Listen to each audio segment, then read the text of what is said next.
Coming up next on the CHGO Cubs podcast, presented by Toyota and Bet365, the Cubs offense decides to hibernate up in Minnesota, plus a game Porter Hodge would like to flush. Your therapy session. Coming up next on CHGO Cubs.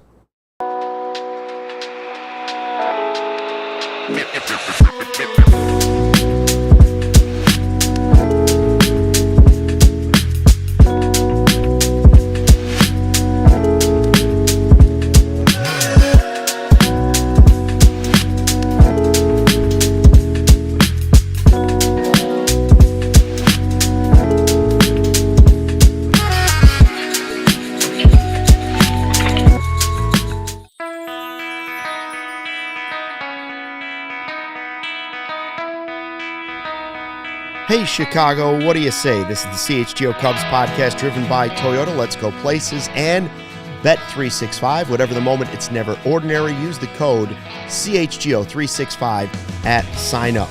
Twins win 8-1, a rough start to this road trip for your Chicago Cubs. Yeah, they had 6 hits, but really it was 4 hits. The offense struggled. Shota was okay, but not great. And probably fortunate, and Porter Hodge was just not good tonight. We're going to talk about some of the things happening in the minor leagues. Maybe they mean something, maybe they don't on the trade front, and that's with 3 different players down there. We'll get to that in just a bit, but first let's talk, Cody, about this Cubs offense that, listen, it's been good all season.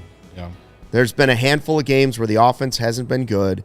But this was not a good game, and it was against a pitcher that, frankly, I thought they were going to do better against. Mm-hmm. Yeah, I felt like they had a great matchup tonight.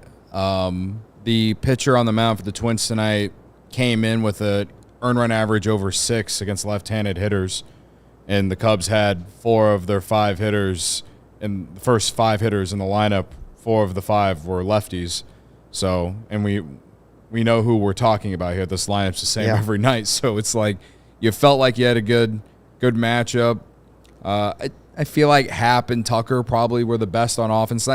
I guess Busch too. He had the ball off the wall that was just missed a homer, and unfortunately, the 8th inning didn't go his way in terms of hitting it right at someone. But that's not the 8th inning. Isn't why they lost this game. I felt like they didn't do anything early, and they should have against a guy that I know he'd been good his last 4 starts, but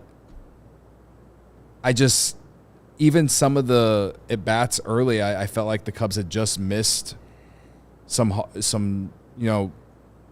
hits. Yeah. Happ, in the first inning, Happ hit one foul that he hit it like 109 miles per hour, but foul, would have been right down the line.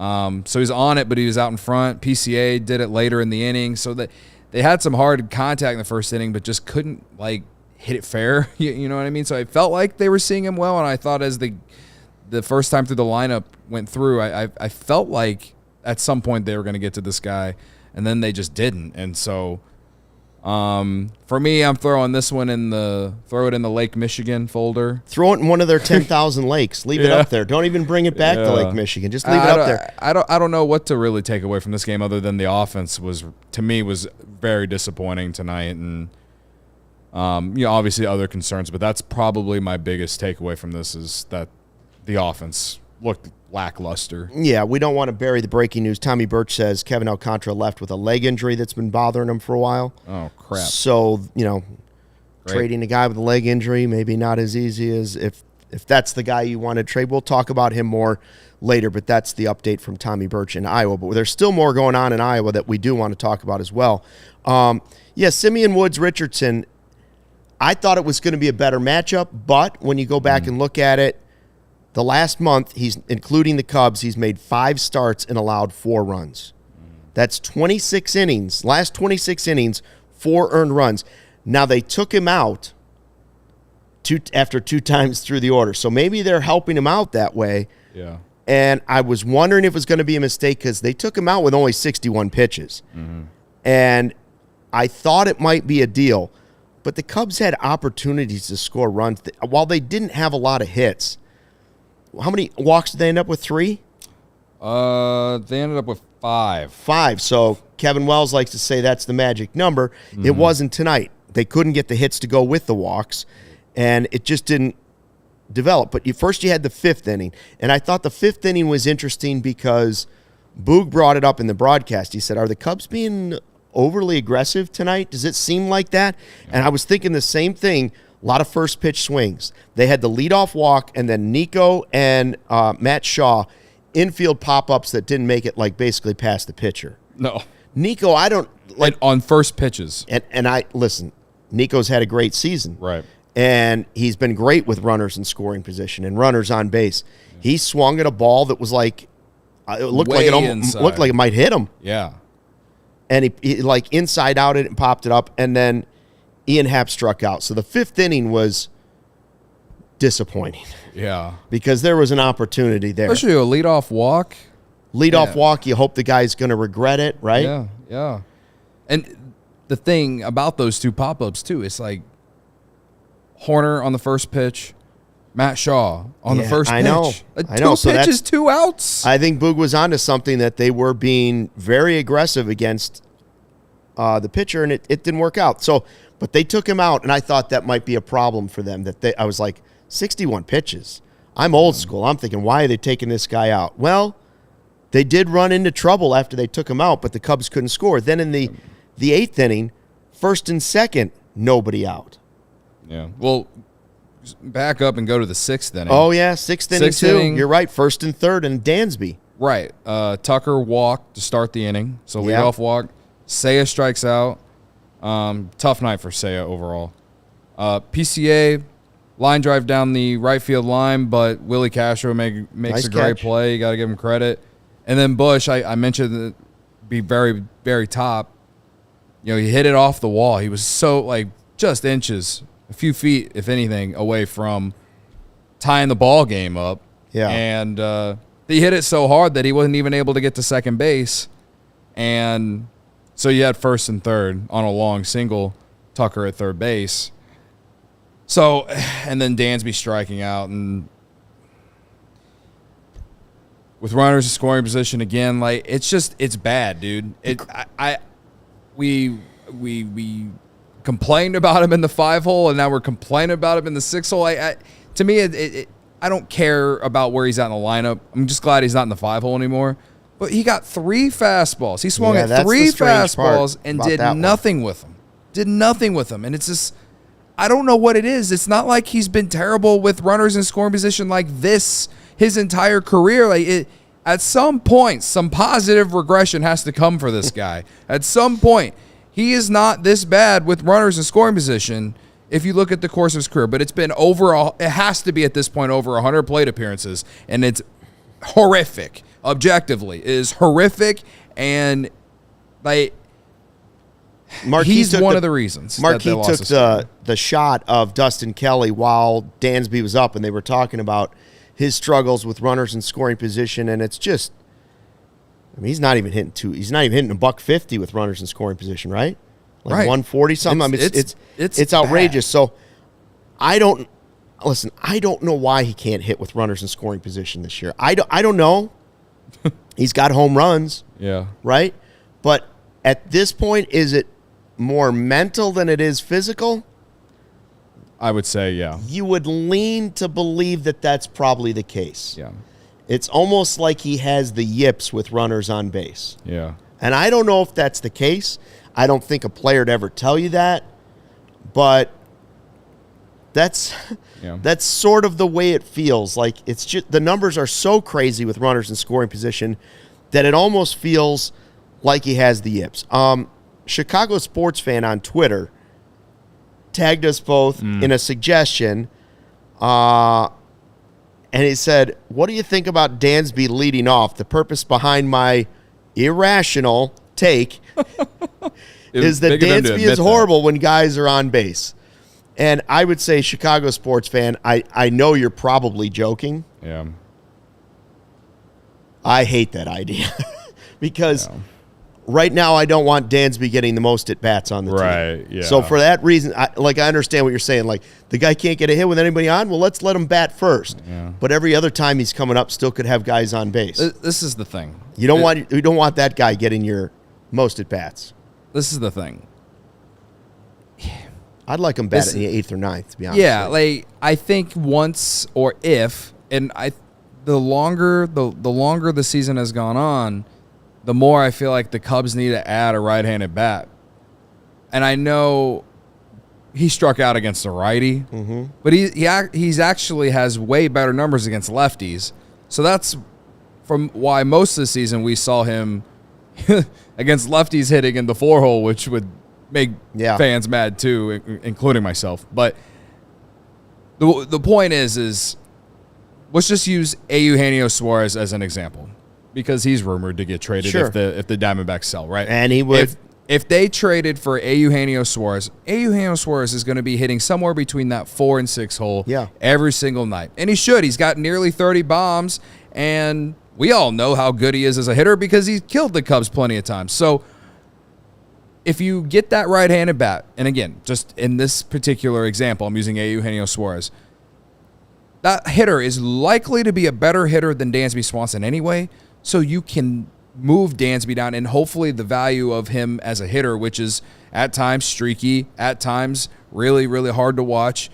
But if you get just somewhere in the middle of that with him in the bottom 3 parts of the lineup, like that's all I really want. I mean, the power being back this year is good. I'm not sitting here saying that he has been awful this year. He hasn't been awful. He has been awful with runners in scoring position, but he hasn't been an awful player. If he was being an awful player, then the Cubs would not be however many games they are over 500. But to me, the overarching thing is that the team just needs a better right-handed bat, and they're asking Dansby to be this guy in the middle of the order. Like, for most of the season, he was hitting 5th, right, outside of the month of May, right? I do think that them not having this right-handed bat that I'm using as an example right now should not be why he's not hitting in the 8 or 9 hole. But it's not like Matt Shaw is barreling the ball either. That's where I was going to go. I would say really their threat from the right side is Seiya. Yeah, or Nico. Right, but there's no power there. Right, but so like just Dansby guys gives who you are a little giving, power, but none with runners in scoring position. Right. I was saying at the end of the game, jokingly, when Dansby was up, I was like, "Man, could you put in Reese McGuire here?" Because it's just kind of gotten that bad. Yeah. Would you rather? I agree. Like, the more this goes along, the longer this stretches, and the more they go hand in hand for me, and the more that Shaw struggles at the plate, because he's starting to look more and more like the guy that went down to Iowa. Like, it was good for a short stretch, but I don't know who I'd rather have up with somebody on base, Matt Shaw or Dansby Swanson. And while I know probably Matt Shaw, just because I feel like he'll at least put the ball in play. I guess. I don't know. I don't know. At least Dansby has a chance of hitting a home run more than Shaw does. I think Shaw has shown more promise situationally. Like, he had the sac fly against the Guardians to win the game last Thursday. But yeah, my point is just that, like, I know that frontline starter is still it's unquestionably their number one need. Yeah. And while a lot of us say, hey, need another bullpen arm, big bullpen arm, we all agree they do. So we can talk about Hodge in a little bit. We will. But I'm starting to think that number 2 on the list, more than the reliever, is starting to become that right-handed bat. Yeah. The extra right-handed bat. Whether that's third base, which I'm kind of thinking is the case. I'm not giving up on Matt Shaw long term. But I think if you can get a rental in Suarez and still have Shaw next year, you can continue the conversation. He can still be your defensive replacement late in the game. You can still move him around a little bit. He can kind of take the Bertie Brujan role. Yeah. Right? But I'm starting to think that maybe that right-handed bat, the more this happens, I'm starting to worry that the bat is becoming a bigger issue. We're going to talk about Shota, Hodge, and Bertie, oh my, in just a minute. Tell us what you thought of the pitching tonight. But first, a word from our sponsors here at CHGO. Hey, baseball fans, if you're thinking about upgrading your drive this season, Toyota's 2025 lineup's worth a look. There's the RAV4, versatile, reliable, and ready for a little adventure. The Grand Highlander, plenty of room, super comfortable, and great for families. Looking for efficiency, the Corolla's got you covered. It's smart and stylish, great on gas. Need something tougher? There's the Tacoma with serious durability. And finally, the Camry, sleek and packed with performance. Summer starts here. Go find your deal today. Visit your local dealer and find yours. You can check out the full lineup at Toyota.com or stop by your local Chicagoland Toyota dealership. Toyota, let's go places. Great time to be a CHGO diehard. Upgrade your fandom today. Get access to our exclusive written content, a free t-shirt, and plenty of discounts, plus the Discord Lounge. Go to allchgo.com for the latest information on how you can join thousands of diehards already in our community. Just like your favorite team needs a home field advantage, your home needs a home floor advantage, Luke. And Empire Today can help you get it. Empire Today has flooring experts. We've all been to the big box stores. They might have a flooring department, but the person helping you with flooring may have been doing sinks yesterday and could be stocking light bulbs tomorrow. All right, Empire Today lives and breathes flooring. The flooring experts bring the showroom right to your home. Get precise measurements today and have all your questions answered with all-inclusive pricing. Schedule a free in-home estimate today because some things are just better at home.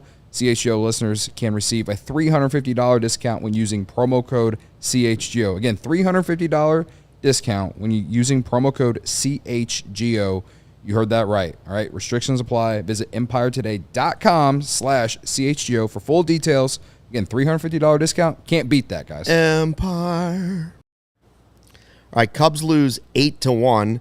I'm just trying to see who said it in the chat, was talking about just a bad game.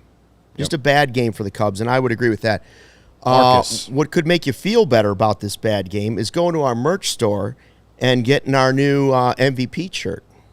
Beautiful powder blue. Bring the vibes back. Also, it helps support him, so maybe bounce back tomorrow. And bounce back tomorrow. Because he had a horrific strikeout in the 8th inning today.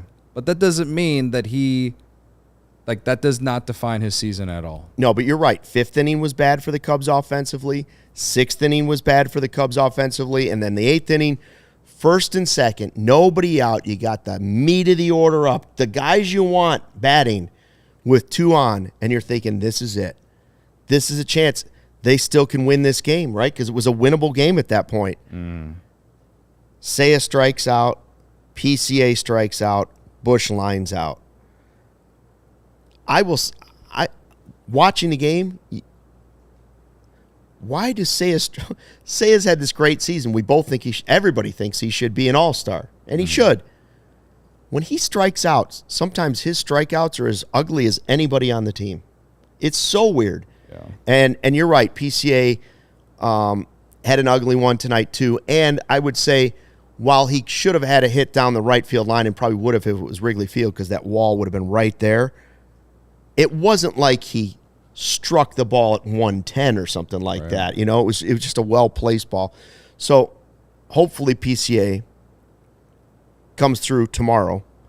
Yeah, and the Cubs can as well. The 8th inning, it was probably the most frustrating part of the night because it started with Ian Happ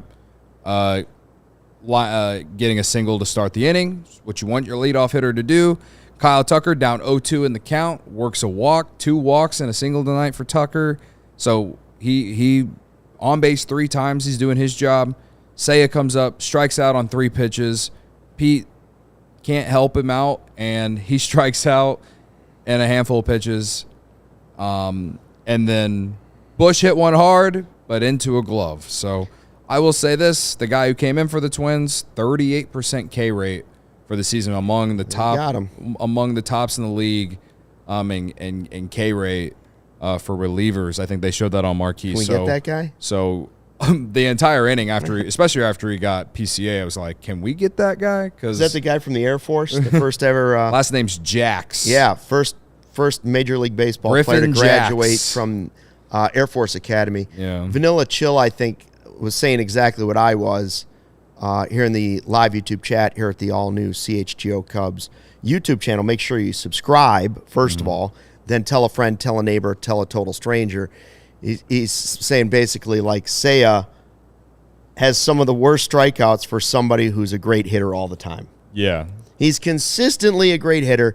Yeah, Seiya has some of the worst at-bats for being a great hitter most of the time. Yeah. I would agree with that. Like, I don't know why some of them are so ugly. He had that one. It was like a check swing. Yeah, it wasn't the last strikeout. It was the check swing one before that. We were like, what on earth was that? Well, so for as much love as we've given him this year because of the slug that's finally here, on-base percentage, I believe, is down from last year. And so... Well, you give some up to hit some home runs. Right. Well, it's like he doesn't walk. He hasn't walked nearly as much as we've seen him in the past. So, I don't know how much that has to do with him trying to pull the ball a lot more now and all that. Would I rather him be trying to slug the way that he is than the other way around? No. So, it's just frustrating. And even before all this slug came around, he still had these types of strikeouts. So, I mean, I could just be way off on all this. But, yeah, it was a frustrating one. And I don't know, man. Situational hitting wasn't good tonight. Dansby can't put the ball in play to even give yourself a shot. And then in the 8th inning, 2 on, no outs, and Seiya and Pete can't put the ball in play. And it's just... This was just a bad game from the entire offense, and yeah, I mean you hang the loss on the offense. Yeah. Shota, we said we put struggles in the thumbnail on this, and I saw somebody right away struggles quality start. It was a quality start, and that's how I'll try to remember it at the end of the year. But if you were watching the game closely enough, and I think JD even said it multiple times, like. They're getting some pretty good wood. They're getting some pretty hard hit balls off of Shota, and so some of it was fortunate. In fact, there were multiple plays. Happ had 2 great catches in the 5th inning. Yeah. Now the one, it wasn't going to be a home run, but it was near the very top of the wall, and that was against guys at the bottom of their lineup, right? Like he made 2 great catches against guys at the bottom of that lineup. They were hitting Shota pretty hard, and the fact that he was able to go 6 innings, 5 hits, 2 earned runs. I will hang that on that he didn't walk anybody. Yep. He only had the 1 strikeout, but he had no walks. And I think it's a different scenario if he's walking guys. Now he also kept the ball basically in the ballpark, right? So, but like he was a little fortunate. So 8 of the 10 hardest hit balls tonight in this game were hit by Twins players. Yeah. Couple against Hodge, probably. Yeah, the ones against Hodge, Bader's home run and Correa's double. But, Brooks Lee, line out, hit 106 miles per hour. Ty France had a line out. I think this might have been the one that Happ caught, or maybe it was the catch of the wall. Maybe it was the catch the catch before.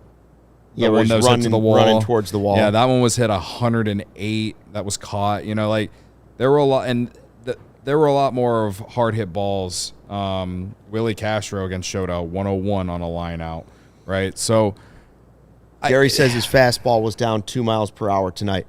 Yeah, I just Hodge or Shota? No, Shota, I believe. Well, not really. I can't. He was confirm. sitting 90, not 92, 93, and maybe the gun wasn't totally right. I don't know. Yeah. I just know that they were seeing him well enough to hit him pretty hard at moments, and so he had some good defense behind him. He had some good fortune behind him. Even Shota a couple times gave like a huge sign, turned around and was like, "Oh man, how did I get out of that inning?" Right? Yeah. Like so. Yeah, I'm looking at his baseball savant right now. He's still at 85th percentile chase rate, which is good, but. He's below average in barrel percentage, not getting a lot of whiffs, or his K rate's down to 18%. Now, we know that he's not like the biggest Ks guy, but we know that he's able to generate a lot of whiffs as at the same time. So I want to say that a lot of this is him still coming back. You remember Justin Steele came back from the hamstring last year, and it took him a handful of starts to get going. Remember, he We joked about how the Pirates were his kryptonite because he just got shelled by the Pirates a couple times. So I know his first start back, he went 5 innings against the Cardinals and did pretty well. And I think his next outing after that, I think he went 6 innings, 80 pitches, and was decent there too. But I do think the peripherals were a little maybe he got away with some things. And tonight, he definitely got away with some things. I'm not here to say that I don't appreciate his quality start. I'm not going to say that it was hot garbage like a certain guy on a certain radio station, but I will say that he definitely got away with some hard hit balls tonight, and the fact that he only gave up 2 runs tonight is, he got away with some stuff. So I'll be looking forward to seeing his next outing, and he needs to get back to how he was before getting hurt, because we're sitting here talking about him and Boyd, and then who else, right? They need Shota to be the guy close to what he was last year. Even if they trade for somebody, they need him to be that guy. They're going to need Shota to be who he is. Listen, and on a day when you're not your best, if you end up with a quality start and leave with 2 runs, maybe you were fortunate, but the results were he kept his team in it. Yeah. He's not the reason they lost. Now, Porter Hodge, I've seen everything here in our live YouTube chat at the all-new CHGO Cubs YouTube channel. Make sure you subscribe. I've seen everything from, hey, Hodge needs to be DFA'd, Hodge needs to be sent to Iowa, to Hodge is hurt. Well, there was another one on there. Here's another DFA Hodge. Hodge was tipping William Ferris.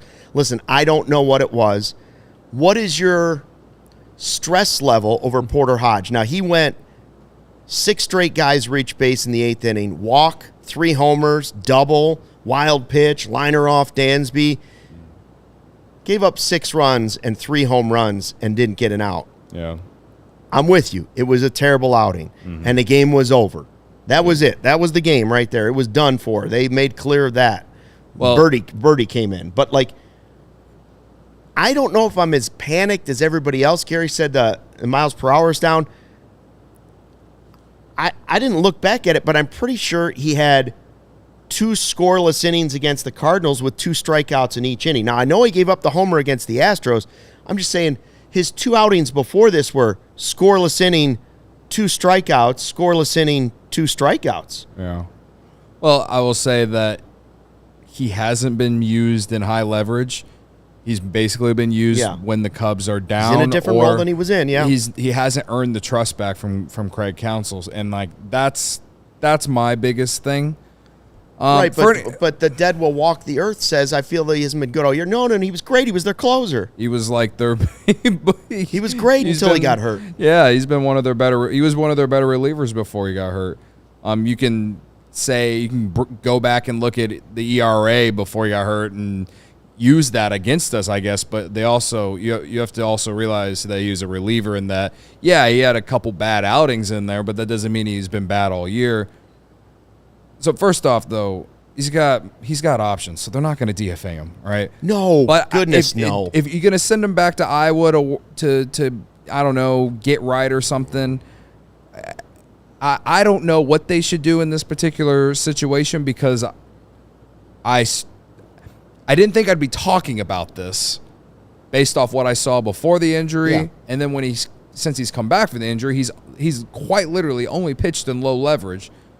But tonight he goes out there and it's a 2-run game. It's probably the first time that he pitched in any sort of higher leverage, I guess. I wouldn't consider it high leverage since you're down, but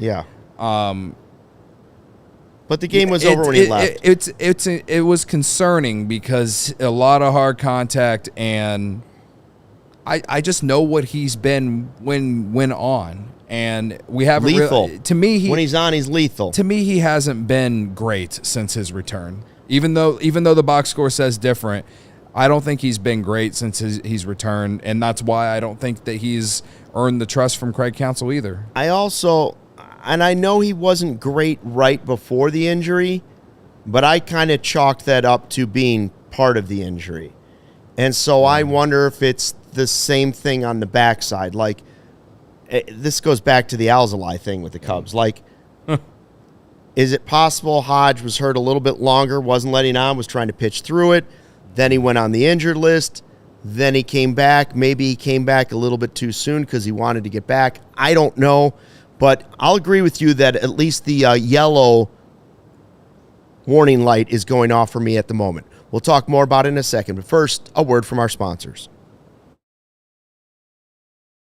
Whatever the sport, the app to bet, is Circus Sports Illinois. Circus Sports, it's sports betting the way it should be.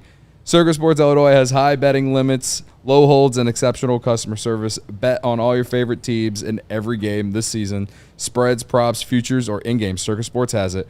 Fund and bet like a pro from anywhere, anytime in Illinois. Right now, Luke, there's no better time than to get in on the NL MVP markets for Pete Crow-Armstrong or Kyle Tucker. The way Seiya Suzuki or Michael Busch are playing right now and not being all-star snubs, maybe the second half run. Yep. There's no reason you can't get in on one of those guys, or four of those guys, I should say. So download your new bookie today at circusports.com. Must be 21 or older. Gambling problem? Call 1-800-GAMBLER. Ask any Chicagoan what the best weekend of the summer is. 9 times out of 10, they're going to say the Windy City Smokeout. No question. We're talking 4 full days of country music, ice-cold drinks, and award-winning barbecue your stomach can handle. Guess what? It's back July 10th through the 13th. Does it get more summer than that? CHGO is going to be there. I heard Braggs is buying drinks for everybody. Ooh. Cody's going to be there, too. Seriously, though, nothing beats an outdoor concert in July. And if you haven't grabbed your tickets, Thursday and Friday still available. Country's biggest stars like Bailey Zimmerman and Old Dominion and Dylan Gossard are going to be lighting up the stage. Don't miss out on the best weekend of the summer. Grab your Thursday and Friday tickets now at WindyCitySmokeout.com. Let me tell you something. I love barbecue, but one of the places that's going to be there, Smoke Barbecue, over on Pulaski in Chicago, it's the best barbecue I've ever had, and I've lived in Texas. Okay? I've been to Kansas City. Smoke Barbecue, their rib tips or their brisket, better than anybody's. Go get it, and you'll thank me later. I'm writing it down right now. Cubs lose 8-1. It was a close game for a long time. Offense couldn't do anything, and then they get blown out when Porter Hodge comes in and gives up 6 runs before recording it out. And once again, we saw John Birdie pitching. Before we get to all the minor league stuff and the trade talk, we should point out that while the offense wasn't great, and I know you said something early, Michael Busch did rip one off the wall, and it was against a lefty again. Yeah. I'm just here to say I'd like to see him playing more against lefties. I'm now to that point. I know I've said before that I am willing to admit that Craig Counsell obviously knows way more about this than I do. He's got a way better feel for it than I do. What do I know? I'm just ready as a fan to go ahead and see Busch get some of those at-bats before the postseason. I know you're fighting to get to the postseason, but until they have a right-handed option, what are we doing? Well, Justin Turner went yard tonight, Justin Luke. Turner hit number 200. I stand corrected. See, Craig Counsell is right. Yeah. I think it'll be interesting to see how Busch does this coming weekend against the Yankees because I believe Fried and Rodon are going to pitch. Those are some elite arms, right? Yeah. So, the one he hit tonight wasn't even off the starter. It was just a guy who came. He had an ERA under 1. He was ranked right next to Drew Pomerantz in terms of lowest ERAs among relievers in baseball, right? But I think that was it's another good sign of him hitting off lefties, and he's gonna. I think at this point, I believe. I want to believe at least that Craig would start putting him in there because like Turner and everyone else on the bench wasn't giving the Cubs anything. And, we're in a division race right now. Milwaukee won the nights 2.5 games now. Yeah. Like they know that these games matter. And also Michael Busch has been on fire since the end of May. Well, he is your National League Player of the Week. Right. Like I think that they're riding a hot hand right now. And they as much as I feel like the Cubs look at things so much more analytically now than they ever have in my entire life,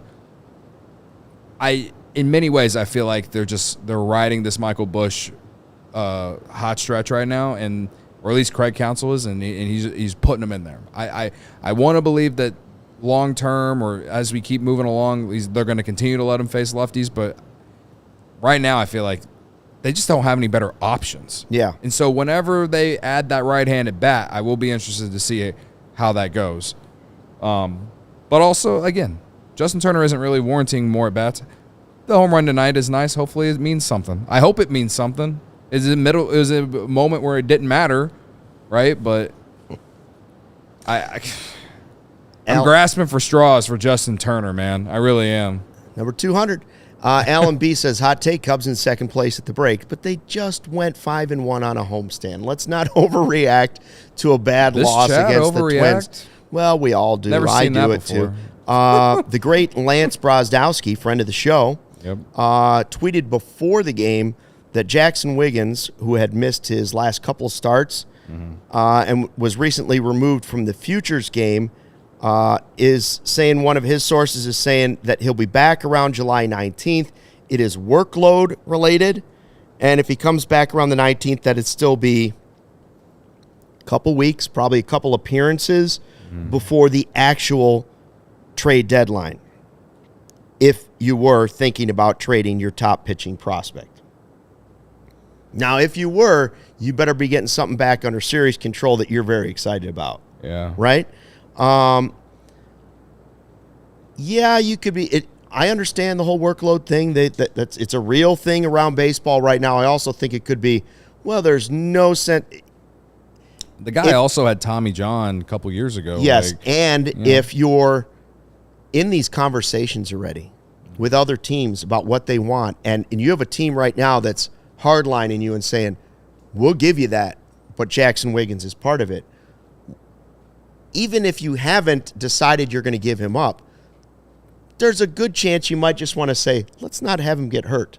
Let's not have him get a sore shoulder before we can make that move. So it's a great time to do the workload management right now before the All-Star break, and then also right now before the trade deadline, because you can still bring him back and then show that team, oh, here he is. He's perfectly healthy. We were just managing his load, and now he had 2 great starts, and now give us the world for him, because that's what we deserve. So that's something to keep an eye on. Owen Casey, 412-foot home run tonight for Iowa. Alex Cohen tweeted at one point he was 11 for his last 18 with 5 homers in the last 5 games. I don't know what he did the rest of the game. Not part of the story. Here's the good news. Trade value, right? Yeah. Again, I'm not saying to trade Owen Casey. I'm not trying to. No, I'm not. I'm not trying to say trade Kevin Alcantara, who left the game because of a leg injury. Now, I think that might make Casey the more likely guy to trade. But again, it also might not be who you are willing to trade. It's what other teams want. Yeah. What do the other teams want? If another team really wants Kevin Alcantara, they're not going to care if he's got a quad injury right now, because they're going to be thinking about the future for him. They might be a little concerned. They might want a medical on him. Right. But I like that Owen Casey, again, if you're going to get some of these big pieces that we're asking them to go get, eventually you're going to have to trade some of your guys that people want. Yeah. And if it has to be Owen Casey, if it is Owen Casey down the road, I'm glad he's playing well right now. I'm glad he's hot. I'm glad he's got the scouts that are at these games certainly watching him. There's no question there are scouts watching Owen Casey right now. It's a good time for him to have 5 home runs in the last 5 games. Right? Yeah. So that's something away from the Cubs that's happening, that whether you think he's the outfielder taking the place of Tucker, if they don't re-sign Tucker, or if you think he's part of the future, it's still positive. If you think they're trading him, it's still a positive. It's good to see him hitting well. I don't know what to make of the whole Alcantara thing. I saw that my guy Capper said he's hearing not many frontline starters will be available because all these teams think they're in the wild card chase. Mm-hmm. That's just the way it is right now in baseball. And well, it's right almost now. Right now. Yeah. There's still weeks left. Hopefully some of these teams go on a nosedive and they're like, you know what, we can part with Jacob deGrom. You know what, we can part with Mackenzie Gore. You know what, we can part. But I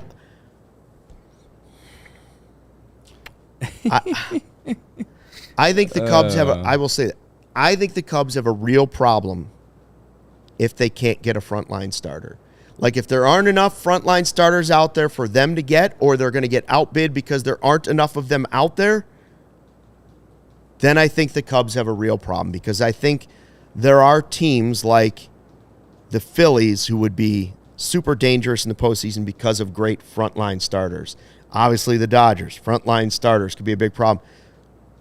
The Cubs need to match that if they're getting to the postseason and are going to be doing something in the postseason. Yeah, I've pretty much emphasized it every single day on the show. So, I will say, Ken Rosenthal said on Foul Territory, I think today, talking about Mackenzie Gore and how like the whole conspiracy that it's almost like you manifested. Oh, it's almost like his bow tie. Heard my comments and was like, it's like an antenna. Yeah.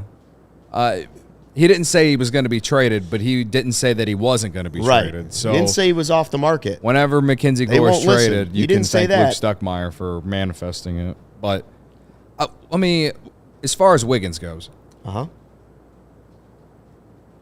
don't think the Cubs can have an untouchable this time of year. But if I had to choose one, it's him. And I don't like it doesn't make sense to me to why they would even trade Cade Horton either. Like, why would you trade Cade Horton for a pitcher? I'd rather trade. Let's just use Mackenzie Gore for not comparing that this is a realistic deal.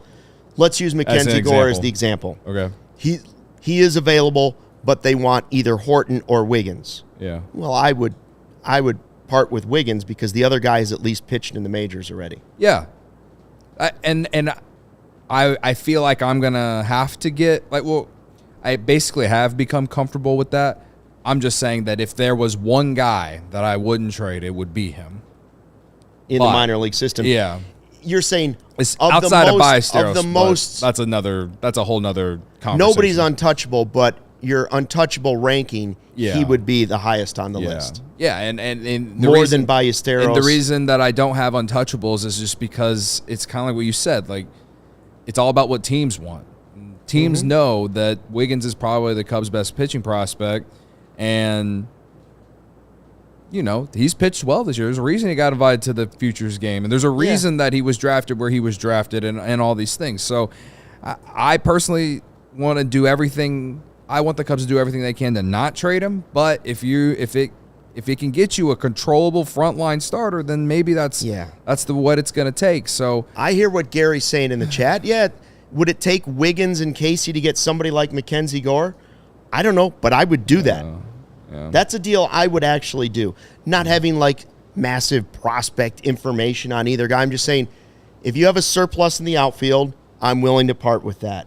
And if you still think you're actually going to play for Tucker, I'm still for that.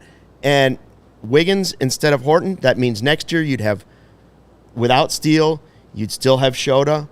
You'd still have Boyd. You'd have Mackenzie Gore. You'd have Horton. Yeah. If they wanted Ben Brown instead of Wiggins, I'd be like, yes. Yeah. Now, I'd rather hang around and have Ben Brown be available this year. Sure. But would I trade 2 high prospects for Mackenzie Gore? I would, but I'm not running the Cubs, so we'll see. Yeah, so, you know, the Wiggins thing, I'm just glad he's not hurt, because that was kind of my fears that he was hurt. As far as Casey, I'll be shocked if Owen Casey is still in the Cubs minor league system on August 1st. I will be shocked. Does the Alcantara sore leg change that percentage for you? No, because Casey's just had a better year than Alcantara. And you can tell me this and that about Kyle Tucker being a rental right now all you want. I don't care. Like, someone asked me this. I did a Twitter space last night. Someone asked, like, gave me the scenario of, like, or not a scenario, but it was explaining, like, how they're afraid the Cubs are going to mess this up. And then, you know, they got guys coming off the books and after 2026 and how, there's like that's a whole problem. And if we give away all these prospects now, like where are we going to be in 2027? It's just like I openly said, like I don't blame you for feeling like this. Like I kind of fear this too. At the same time, though, I like the way the Cubs are developing and scouting internally. Like they've done a really good job in the draft in recent years. So you tell me they're never going to be able to find another guy like this. So all I know is that Owen Casey doesn't have a spot on this team unless the Cubs for sure believe that they're not going to keep Kyle Tucker. And I'm holding out hope, man. I'm holding out hope. So if he's gone, he's gone. I won't really care. All right, coming up next, we're going to talk about the tight division race and an incredible deal that we have for you. But first, a word from our sponsors. If you haven't noticed, summer is here. Is your home's air conditioning up for the challenge? Four Seasons Heating, Air Conditioning, Plumbing, and Electric has been serving our area in Chicago for over 50 years. Now's the time to get your air conditioning checked out. Four Seasons experts ready to help you with AC installation, maintenance, and repair. 2024 was officially the hottest year on record in Chicago. Been pretty hot again. When it's hot and humid, you want your home nice and cool. So schedule Four Seasons AC tune-ups today. Save $50 and enjoy 1 year, no breakdown guarantees. Call 866-4SEASONS, your trusted local experts. Four Seasons Heating, Air Conditioning, Plumbing, and Electric. Visit fourseasonsheatingcooling.com for all their special offers and coupons. That's fourseasonsheatingcooling.com. You know that moment, the one when you realize you left your favorite sunglasses at the beach or on the roof of your car like Luke Stuckmeyer? Done that. Or, at Drop 'em beautiful in a lake. historic Wrigley Field. I've done that once. We've all been there, all right? But when I found Shady Rays, it changed the game, Luke. These sunglasses are made for real life, seriously good looking, polarized, durable, and not stupidly expensive. And here's the wild part. If you lose or break them, even on day one, Shady Rays will send you a brand new pair, and you can look like Luke Stuckmeyer right now, all right? No guilt trip, just replacements, all right? So now I actually wear my sunglasses without any fear at all because of this, all right? Shady Rays is eyewear that has your back. We've teamed up with them to bring you an exclusive offer. Head to shadyrays.com and use code CHGO for 35% off polarized sunglasses. Try for yourself the shades rated 5 stars by over 300,000 people, and you can look just like Luke Stuckmeyer right now, anywhere. I mean, they're the best, and they got them in Cubs colors. Yes, the blue tint. All right, Cubs lose 8-1, so we're talking about everything that we can, including the trade deadline. A lot of people in the chat want to talk about it, saying, whether it's Suarez or which pitcher they want or which prospects you'd part with. That's what we're going to do for the next 3 weeks. Win or lose, that's what we're going to do for the next 3 weeks. The Cubs are going to be an active player, we think, going into the trade deadline, and they should be because they have the prospect capital, they have the belly bucks, they got all that stuff. Want to tell you about a great deal we have coming up next month. Right? Trade deadline will be over. Cubs will have Mackenzie Gore and David Bednar and Eugenio Suarez and some other great players probably added by then. Rooftop takeover event. It is part of the Friday 120 Club. It's coming up August 15th against the Pirates. Now, at the moment, this is for our diehards only. That's why I said earlier, great time to sign up and be a diehard. Yep. You get discounts on events. You get discounts on the merch. You get the free shirt, like the PCA shirt if you want, or maybe the Friday 120 Club shirt. All I'm saying is right now, only diehards can be part of this. It's all the food and drink you can handle during the game at a Rooftop. This one is not owned by the Cubs, correct? Mm-hmm. It's like the last one? Yeah, it's the one closest left field. It's the one closest to the firehouse. Yes. So I've been to that. It's a nice one. Yeah, it's the only one left that's not owned by the Cubs. And I did that. I asked for that specifically with hope that maybe Godfather would come. But, Look at Gary with the conflict of interest. 8:15 is a big day at training camp for the Bears. Gary, we're talking about training camp? We're talking about practice? We're talking about... You're talking about a practice? It's probably going to be in shorts. Come on, Gary. I'm making you Playoff choose. race? You Come want on, man. you want to look at a team that's about to make the playoffs or a team that's dreaming about the playoffs practicing?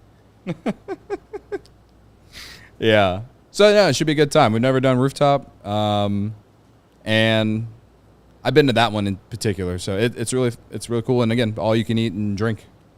I mean, it's and I going think to be fun. you can show up an hour before. I think that's what our events guy told me. Everyone can show up at 12:30. So Nice. Or 12:20. So you get we an maybe hour. meet at Murphy's. Yeah, maybe meet at and Murphy's then at like an hour 10. before, go Yeah. get the free stuff. Yeah, so you get all the free, like you can start getting free stuff an hour before the game. So, yeah.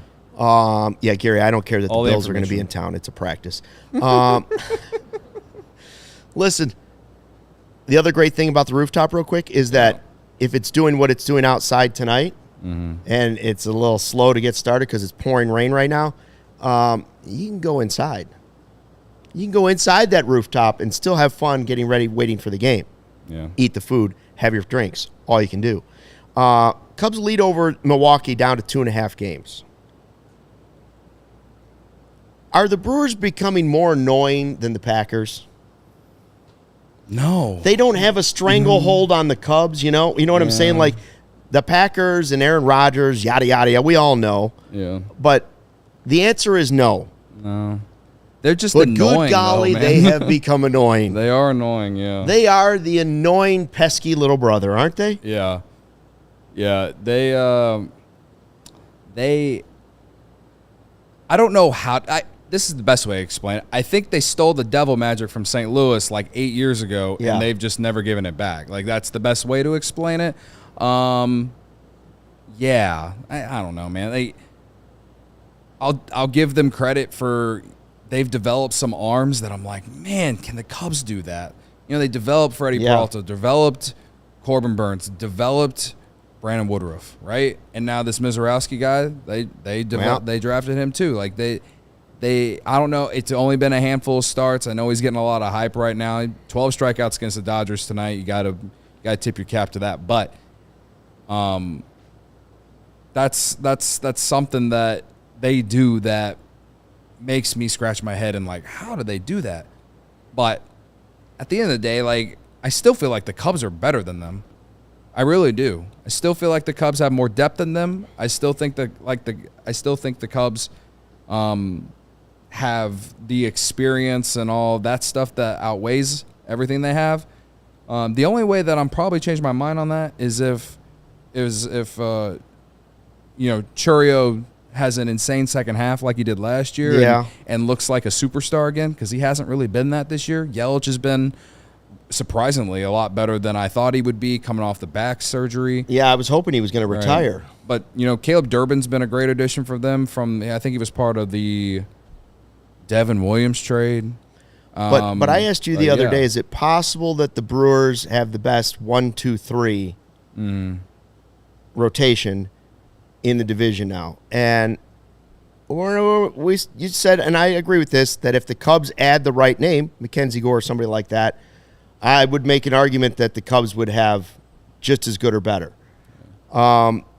Mizorowski, though, today, the Brewers, by the way, have won 2 in a row against the Dodgers. Mizorowski, 12 strikeouts in 5 innings. The Brewers' rookie record is Freddie Peralta, who had 13 in his debut, but he went 6 innings, 1 earned run, 12 strikeouts against the Dodgers. I don't like that. I know he got rocked once. Yeah. But they're starting to not only annoy me, they're starting to concern me a little bit. Yeah.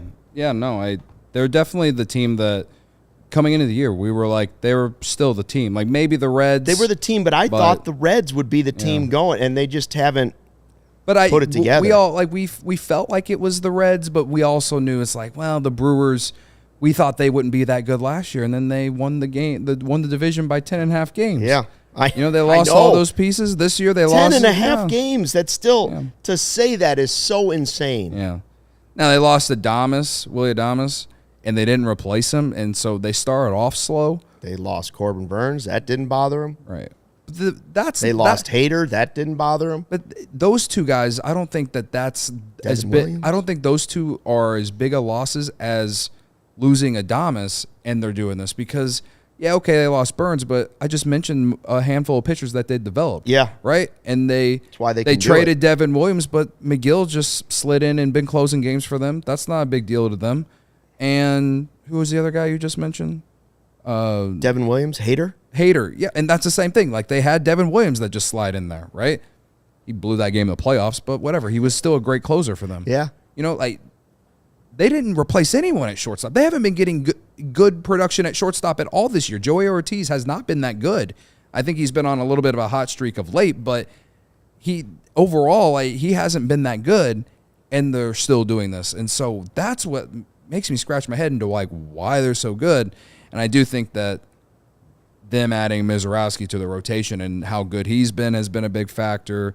Yelich being a lot, like, basically picking up where he was last year before the injury is a big factor.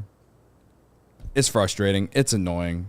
But I still think the Cubs are better than them. So we'll see what happens. think they are, too. I just hope the better team stays that way. I'm not ready to go ahead and say the Cubs aren't going to be in first place by the All-Star break because they lost 8-1 tonight. Yeah. But it's frustrating to see them doing so well against the Dodgers, just like the people in Milwaukee were frustrated when the Cubs were doing well against the Dodgers.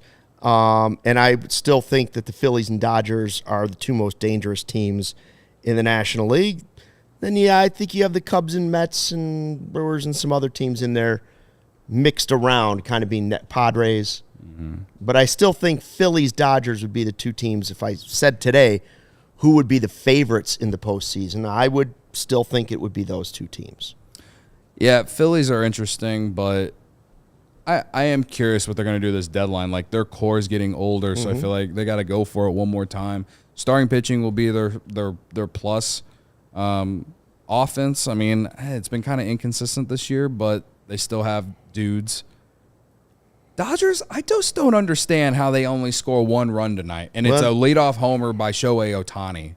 Like, they lost the series. Like, I agree with you in terms of, yeah, they have the most depth, and they've had all these injuries and this and that, and they're still good, right? They're the Dodgers. Yep. They should be the favorites. I don't disagree. But there's just something about them that I'm like, they're going to do that thing again where they lose in, like, the NLDS or something to a team that you think that they should dominate.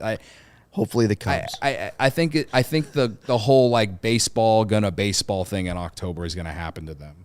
I hope, at least. I feel like they should be looked at as the best team, and they have all these pieces. We can name names all we want, but there's just something about their team that I'm just kind of like, I feel like I want more, or I feel like we should be seeing more. You know what I mean? They've had a lot of injuries early on. Yeah. The Dodgers feel like that NBA team where they go through some lulls and you're like, they're not going to do it. And then Tim Duncan, Manu Ginobili, and Tony Parker turn it on in the postseason. You're like, we should have known the Spurs were going to win. Or we should have known Jordan and the Bulls were going to win, even though they lost 3 in a row here. And you're like, oh, this might be the year. Yeah. Right? Like, that Dodger team has so much talent. I would say the only thing is baseball's different than those sports. Yeah. So that's where we're going to find out. Cubs lose this opener in Minnesota with their ace on the mound, if you don't consider Matthew Boyd their ace now. 1 and 1A, whatever you want to call it. They get Cade Horton and Colin Ray the next 2 games against Minnesota. These 2 guys are going to have to step up. Obviously, the offense is going to have to score more runs than one.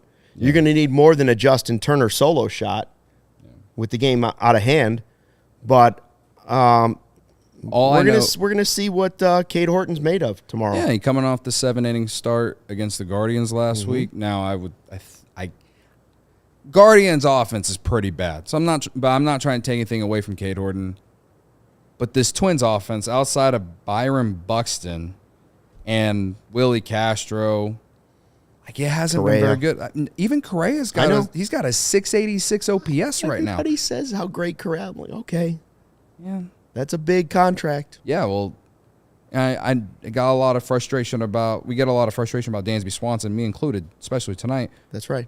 Correa has objectively been worse than him this year. So, yeah, I think this is another good opportunity for Cade Horton to take a step, right? And